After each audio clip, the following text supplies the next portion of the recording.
So let's just say you're trying to insert images or content from the internet in Excel and you get this error message. The service requires these features turned off. Check your privacy settings. I'm going to show you how you can fix this so you can insert content from the internet.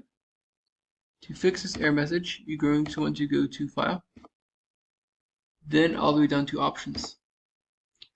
From here, you're going to click on Trust Center at the bottom, and you're going to want to click on Trust Center Settings. From here, you're going to want to click on Privacy Settings to adjust your privacy settings. You're going to scroll down to where you see an option that says Experiences that download online content, where after this turned on, you can get content from the internet. You click this box to turn it on, click OK. And now I'm going to have to restart Office to make the changes. So keep that in mind, make sure everything saves properly. Click OK, click OK, click OK. I'm going to pause the video, restart Office real quick. As you can see, I have to restart Office to apply the changes to my privacy settings right here.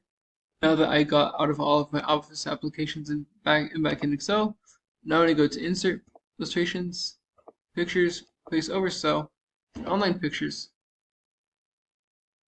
I can insert an image from Bing, and that error message is solved. Hope you found this to be helpful. If you did, like, subscribe, comment. Thank you for watching. Have a great day.